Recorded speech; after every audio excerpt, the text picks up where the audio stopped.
लिख सकते हैं हेडिंग आपका बेसिक कंपोनेंट ऑफ विंडोज। यानी अगर विंडोज हम यूज करते हैं तो विंडोज के विषय में जानना क्या क्या है। कैसे आप जानेंगे कि विंडोज यही होता है। विंडोज में सबसे पहला जो कंपोनेंट होता है, जो प्रमुख होता है, उसको हम क्या कहते हैं, डेस्कटॉप कहते हैं। डेस्कटॉप कब दिखाई देता है?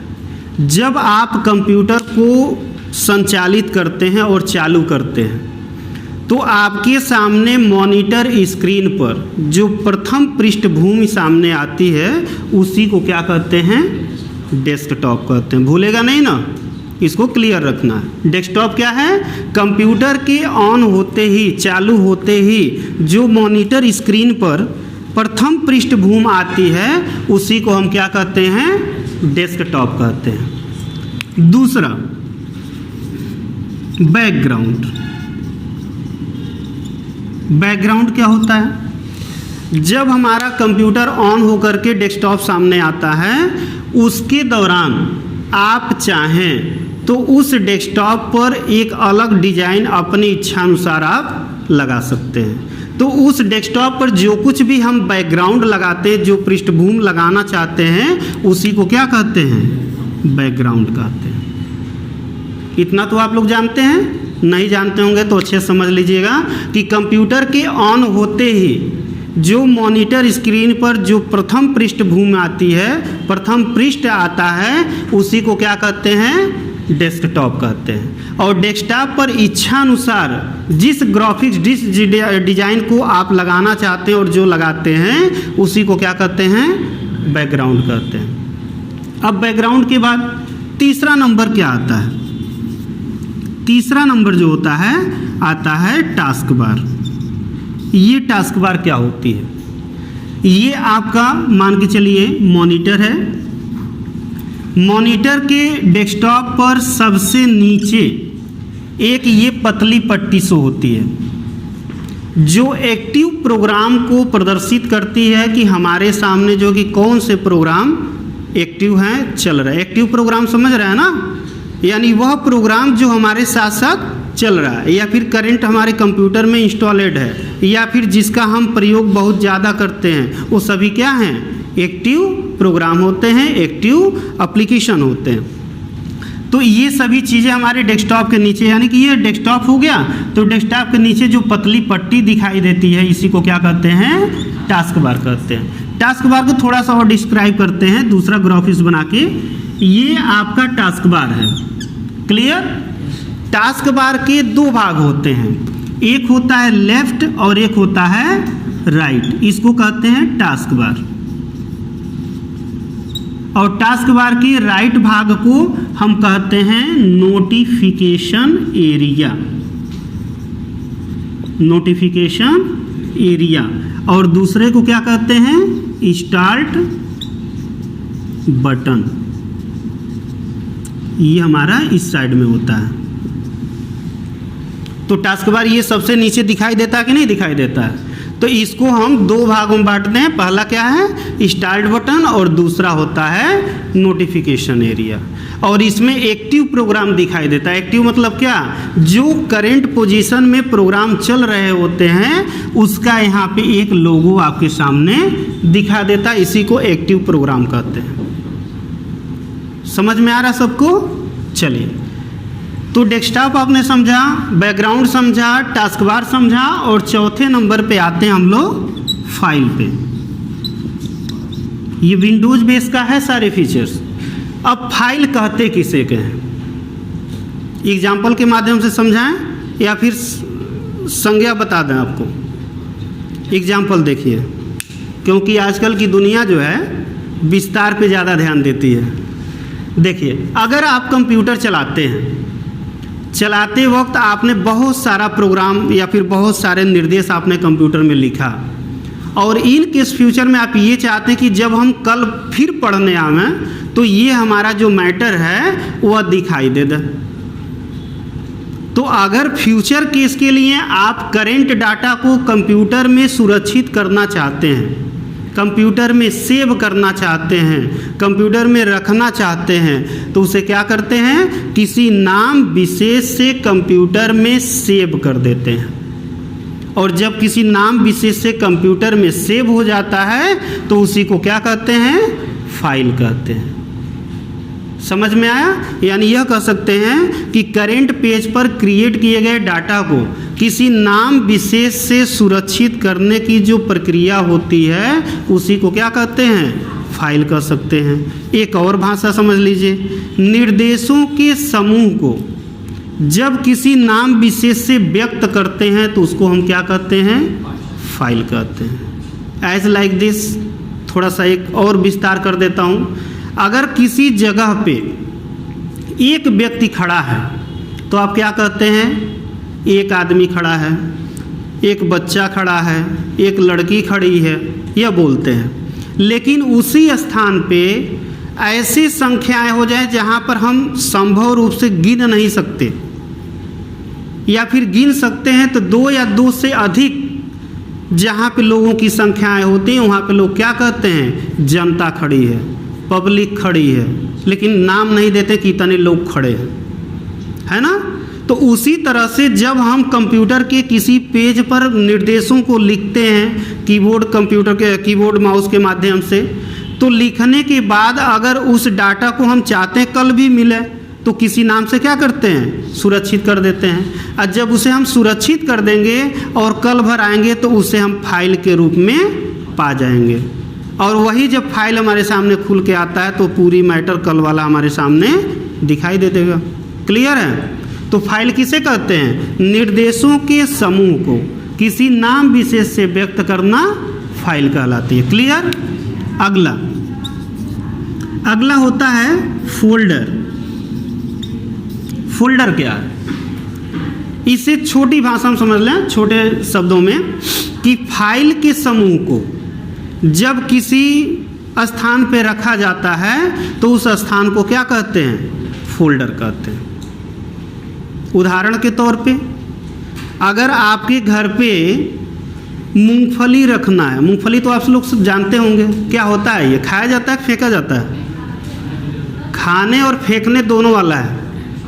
यानी फोड़ेंगे तो अंदर का खा लेंगे और बाहर का फेंक देते हैं। अगर उसको हम कहें कि इकट्ठा किसी स्थान पे रख दीजिए तो क्या करेंगे, किसी ऐसे वस्तु का सर्च करेंगे, खोज करेंगे जहाँ पे वो सारी छोटी छोटी वस्तुएं इकट्ठा रखी जा सके।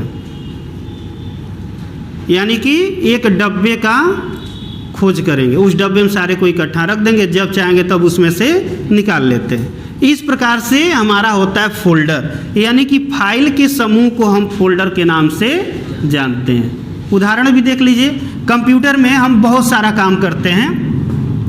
कंप्यूटर के किसी स्थान पे जो है, जैसे कि मान लीजिए एक यूजर है जो अकाउंटिंग का काम कर रहा है। किसका काम कर रहा है, अकाउंटिंग का काम कर रहा है।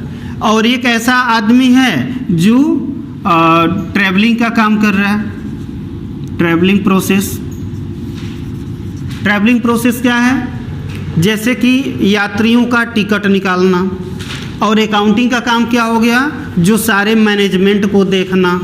तो अगर हम ऐसे ऐसे 2 फोल्डर बना देते हैं तो कंप्यूटर में जितना भी अकाउंटिंग का काम होगा उसके सभी फाइलों को हम अकाउंटिंग फोल्डर में रख देते हैं, और जितने भी टिकट कलेक्शन का काम होगा वह टिकट फोल्डर प्रोसेस में रख देंगे। तो यानी 2 अलग अलग फोल्डर मिल गए, और दोनों फोल्डर में जिसकी आपकी आवश्यकताएं होंगी उस फोल्डर में जा करके उस फाइल को हम ओपन करके देख सकते हैं। तो इतना क्लियर है?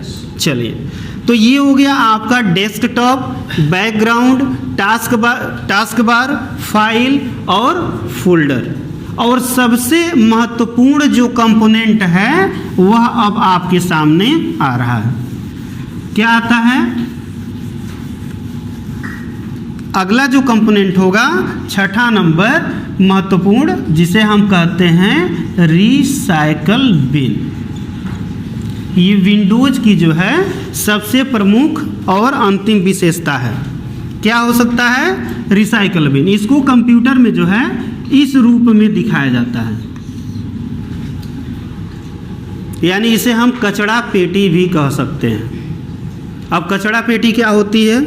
जैसे कि आप कंप्यूटर पे काम कर रहे हैं, बहुत सारी फाइलें बनाते हैं, बहुत सारे फोल्डर बनते हैं, बहुत सारे सेल्फी भी लेते हैं। अगर उन सभी सेल्फी को हम कंप्यूटर में इंसर्ट कर लेते हैं, इंपोर्ट कर लेते हैं, तो उन सभी सेल्फी में ऐसा कभी होता है कि कुछ सेल्फी हमारे अच्छे नहीं हैं। हमने सेल्फी लिया, आंखें बंद हो गई, मुंह टेढ़ा हो गया, तो उस पिक्चर को, उस इमेज को आप रखना चाहेंगे? नहीं रखना चाहेंगे। तो कंप्यूटर में जब उस डाटा को, उस इमेज को आप डिलीट करते हैं तो वह कंप्यूटर के स्टोरेज से हट करके कहाँ चला जाता है? बिन में चला जाता है। आप ध्यान दीजिएगा, जब किसी फाइल या फोल्डर को जब डिलीट करते हैं तो पूछता है, ऐसा नहीं क्योंकि हमारे इतना गंवार तो होगा नहीं हो। जब भी वो काम करेगा तो अपने मालिक से पूछेगा, और मालिक कौन है? यूजर होता है। अब यूजर से वो ये पूछेगा कि क्या इस डेटा को हम रिसाइकल बिन में भेज दें? Are you sure you want to recycle bin? आपके सामने 3 विकल्प देता है, क्या? एस, नो और कैंसिल। अगर एस करते हैं तो समझ जाता है कि आप मुझे परमिशन दे दिए, अब इसे हम रिसाइकल बिन में भेज देते हैं। तो वह उस डेटा को ट्रांसफ़र कर देता है कहाँ पे? रिसाइकल बिन में। अगर उस डेटा को आपने गलती से इजाज़त दे दिया है कि हाँ रिसाइकल बिन में भेज दो, तो फिर दोबारा प्राप्त करने के लिए आपको उस स्थान पे जाना होगा जहाँ पे वो सभी अनयूजलेस फाइल को इकट्ठा की गई हैं। क्योंकि कंप्यूटर में सभी फाइलें यूजेज होती नहीं हैं, जो हमें नहीं काम करना है उसको हम डिलीट कर देते हैं। तो जब डिलीट करते हैं तो रिसाइकल बिन में चली जाती है। और रिसाइकल बिन से अगर आपको पुनः वापस चाहिए, क्योंकि यहाँ पर उस फाइल को ओपन यदि करना चाहेंगे तो फाइल ओपन होगा नहीं, क्योंकि वह पूर्ण रूप से डिलीट नहीं हुआ, लेकिन डिलीट के कैटेगरी में चला गया है। तो हम यहाँ पर जाते हैं और माउस यूज किए हैं। माउस में 3 बटन होते हैं, मालूम है ना? लेफ्ट, राइट और स्क्रॉल। तो राइट बटन को जैसे आप क्लिक करेंगे एक ऑप्शन लिस्ट आएगा, और उस ऑप्शन लिस्ट में एक ऑप्शन आते हैं रीस्टोर। अब रीस्टोर करेंगे तो वह जो फाइल होगी आपका उस स्थान पे जाएगा जहां से वह डिलीट हुआ था। अगर आपने डेस्कटॉप की फाइल को डिलीट किया है और रिसाइकल बिन से रिस्टोर कर रहे हैं तो पुनः डेस्कटॉप पे चला जाएगा। अगर डी ड्राइव से आपने डिलीट किया है और रिसाइकल बिन से रिस्टोर करते हैं तो फाइल उठेगा तो कहाँ चला जाएगा? डी ड्राइव में चला जाएगा। यानी री मतलब क्या? पुनः। स्टोर मतलब उस स्थान पे जहाँ से आपने उस फाइल को डिलीट किया हुआ है। उसके बाद तीसरा प्रोसेस ये आता है कि अगर आप ये चाहते हैं कि जो फाइल मैंने डिलीट किया है उस फाइल को हमेशा हमेशा के लिए कंप्यूटर से बाहर कर दिया जाए, तब क्या करेंगे? आप इस रिसाइकल बिन में जाएंगे, इस फाइल को सेलेक्ट करेंगे और यहाँ से जब डिलीट करेंगे तो फिर वह अपने मालिक से पूछेगा। मालिक मतलब कौन? यूजर। और यूजर से पुनः पूछेगा are you sure you want to permanent delete this item? क्या इस वस्तु को हमेशा हमेशा के लिए मिटा दिया जाए? और आपने कह दिया नहीं तो वहीं छोड़ देगा। कह देंगे हाँ यानी एस, तब वहाँ से कंप्यूटर से हमेशा के लिए बाहर कर देगा। तब वो फिर डाटा आपके कंप्यूटर में पुनः नहीं मिलेंगे। तो ये तो रहे आपके बेसिक कंपोनेंट ऑफ विंडोज, यानी विंडोज के बेसिक कंपोनेंट जो हमेशा आपको इसकी सामना करना पड़ेगा, चाहे आप कंप्यूटर की कोई भी पढ़ाई कर लीजिए। तो ये आपको जानना होगा कि डेस्कटॉप क्या है, बैकग्राउंड क्या है, टास्क बार, फाइल, फोल्डर और रिसाइकल बिन क्या होता है। ये सारी चीज़ें हमको हमारे डेस्कटॉप पर एक चित्र के माध्यम से प्रदर्शित किए जाते हैं। क्लियर है? तो आशा करेंगे कि इतना चीज़ें तो आप लोगों को अच्छे से समझ में आ गया होगा।